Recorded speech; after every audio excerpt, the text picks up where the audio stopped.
சென்னை புறநகர் பகுதிகளில் வீடு வாடகைக்கு விடுவதாக 100க்கும் மேற்பட்டோரிடம் கோடிக்கணக்கில் மோசடி செய்தவர்களிடமிருந்து பணத்தை மீட்டுத் தர வேண்டும் என்று பாதிக்கப்பட்டவர்கள் கோரிக்கை விடுத்துள்ளனர்.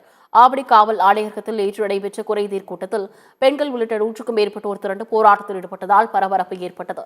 விசாரணையில் பூந்தமல்லியில் உள்ள தனியார் அலுவலகத்தில் வீடு வாடகைக்காக பணம் செலுத்திய பலர் ஏமாற்றப்பட்டுள்ளது தெரியவந்துள்ளது. வீடுகளை வாடகைக்கு எடுத்து வீட்டின் உரிமையாளர்களுக்கு தெரியாமல் மேல் வாடகைக்கு விட்டு மோசடியில் ஈடுபட்டுள்ளார். இதனால் பாதிக்கப்பட்டவர்கள் தங்கள் பணத்தை மீட்டுத் தர வேண்டும் என்று கோரிக்கை விடுத்துள்ளனர். அவர் அந்த வீட்டு ஓனர் கிட்ட ஒரு டைப் மாதிரி வச்சிருக்காரு.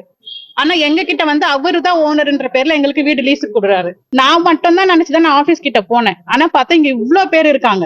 இது கிட்ட இன்னும் கொஞ்சம் பேர் இருக்காங்கன்னு நினைக்கிறேன். அவ்வளவு பேருக்கிட்டையும் அவர் 5 லட்சம் 6 லட்சம் மொத்தமா காசு வாங்கி எல்லாரையுமே ஏமாத்தி இருக்காங்க. இப்போ எங்களுக்கு எங்க பணம் தேவை, எங்களுக்கு எங்க நாயம் தேவை. எல்லா 5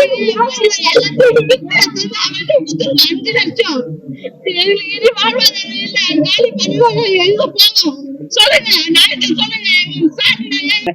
எங்களுக்கு மெயினா வேணும்ன்றது அமௌண்ட் வேணும். அப்படி இல்லைன்னா அந்த வீட்டுல நாங்க இருக்கிறதுக்கு நாங்க 7 லட்சம் கொடுத்துருக்கோம் சார். 4th டைம் அவர் பண்றாரு. 4th டைம் பண்றாரு.